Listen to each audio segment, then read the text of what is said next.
Memberi dan menerima hadiah sudah menjadi hal yang lumrah dalam kehidupan sehari-hari kita. Tahukah kamu, hadiah tersebut dapat berevolusi dari yang awalnya bersifat netral menjadi pemberian yang ilegal. Hadiah merupakan pemberian yang bersifat wajar, kekeluargaan, dan tidak terkait sama sekali dengan jabatan. Namun, jika hadiah tersebut diterima oleh penyelenggara negara atau pegawai negeri, bisa disebut sebagai gratifikasi. Gratifikasi dapat dianggap ilegal jika yang diterima oleh penyelenggara negara atau pegawai negeri berhubungan dengan jabatan dan berlawanan dengan tugasnya, seperti suap dan pemerasan. Lalu, bagaimana cara membedakan gratifikasi, suap, dan pemerasan? Gratifikasi sering dianggap sebagai durian runtuh karena bisa datang seketika tanpa diminta. Terkadang, pemberi memberikan gratifikasi tanpa menuntut sesuatu di awal, tapi malah berakhir meminta balas budi. Karenanya, penyelenggara negara atau pegawai negeri harus bisa menganalisis apakah gratifikasi yang diterima masih bersifat netral. Jika sifatnya transaksional, serta bertujuan agar penerima melakukan sesuatu sesuai dengan kehendak pemberi, maka bisa disebut sebagai praktik suap.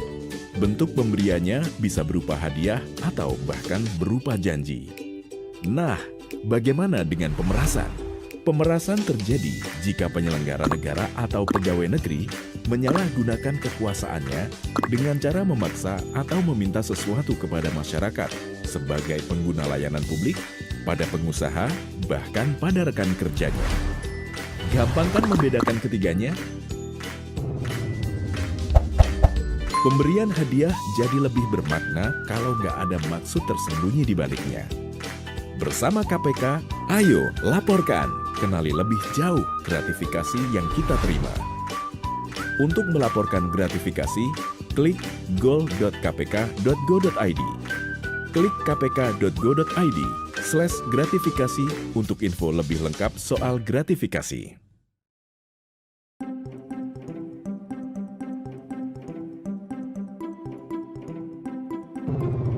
Gratifikasi adalah suap yang tertunda.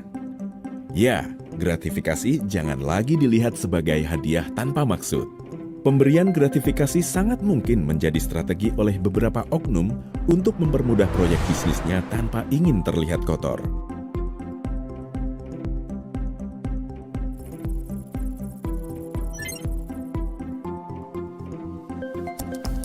Memang seburuk apa dampak gratifikasi?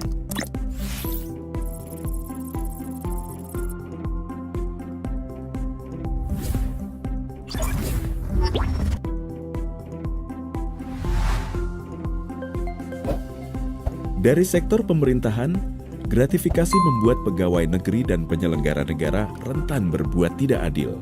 Pejabat yang menerima gratifikasi dari korporasi bisa terjebak dalam konflik kepentingan karena merasa harus membalas budi. Masyarakat akan terkena dampak buruk dari praktik gratifikasi. Fasilitas publik yang dibangun tidak berasal dari proses tender yang transparan dan bisa merugikan masyarakat banyak. Pelayanan publik menjadi lambat, pengurusan berkas yang seharusnya bisa selesai cepat menjadi tertunda. Alhasil, praktek gratifikasi masih dilakukan untuk mendapatkan pelayanan yang seharusnya.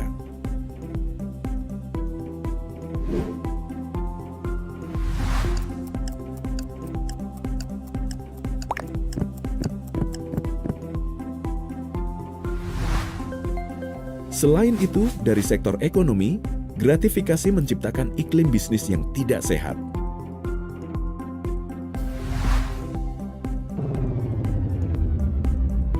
Para pelaku usaha akan berada di kompetisi bisnis yang tidak adil, akibat adanya pihak-pihak yang diutamakan karena memberi gratifikasi.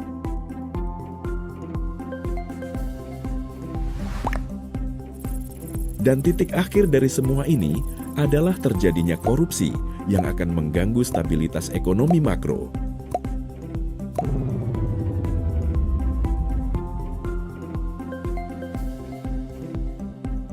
Para pemodal akan ragu untuk berinvestasi. Pendapatan negara berkurang karena target pajak tidak tercapai.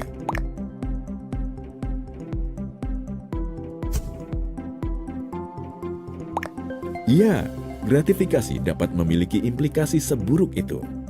Gratifikasi dapat menjadi pintu masuk korupsi yang merusak kehidupan bernegara. Untuk itu, sudah saatnya kita mulai berbenah, tidak memberi dan menerima gratifikasi ilegal agar dampak buruk tidak terjadi.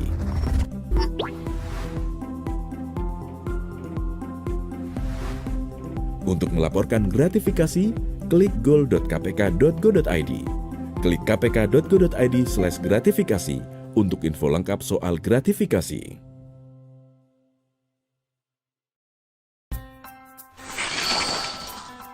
Halo, kali ini kita akan melihat lebih lanjut mengenai gratifikasi dalam perspektif penerapan pasal gratifikasi. Aturan gratifikasi dibentuk untuk memberantas praktik gratifikasi yang dianggap sebagai akar korupsi. Konsep ini tercermin dari beberapa hal yang menjadi karakteristik khusus dari delik gratifikasi. Pertama, unsur pasal gratifikasi yang dianggap suap tidak mencaratkan terpenuhinya unsur melakukan atau tidak melakukan sesuatu yang berlawanan kewenangan dari pegawai negeri atau penyelenggara negara.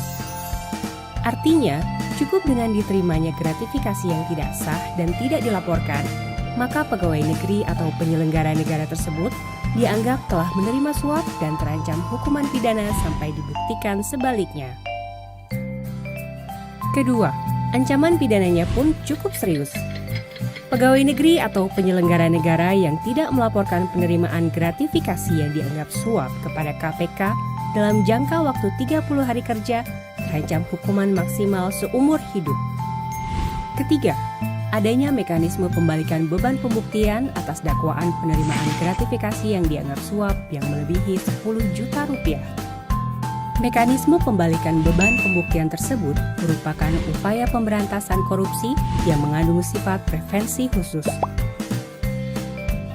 Dengan adanya aturan ini, apabila pegawai negeri atau penyelenggara negara didakwa menerima gratifikasi yang dianggap suap, maka pegawai negeri atau penyelenggara negara tersebut yang memiliki kewajiban untuk membuktikan di pengadilan. Walaupun delik gratifikasi yang dianggap suap masih relatif baru diatur dalam konteks tindak pidana di Indonesia, namun dinilai cukup efektif jika diterapkan dalam konteks temuan kekayaan yang tidak wajar milik pegawai negeri atau penyelenggara negara yang diduga berasal dari penerimaan gratifikasi. Para pemberi gratifikasi pun tidak luput dari ancaman pidana. Terlepas dari dilaporkan atau tidaknya sebuah tindakan gratifikasi oleh penerima kepada KPK, secara hukum sang pemberi dapat diancam pidana sebagai pemberi suap. Dalam hal pemberi memang mempunyai niat jahat untuk menggerakkan seorang pejabat untuk melakukan atau tidak melakukan sesuatu dalam jabatannya. Demikian beberapa karakteristik khusus dari delik gratifikasi yang bertujuan untuk membasmi akar-akar tindak pidana korupsi sehingga bisa menciptakan pemerintahan yang sehat dan kuat bagi semua lapisan masyarakat. Laporkan penerimaan gratifikasi melalui goal.kpk.go.id.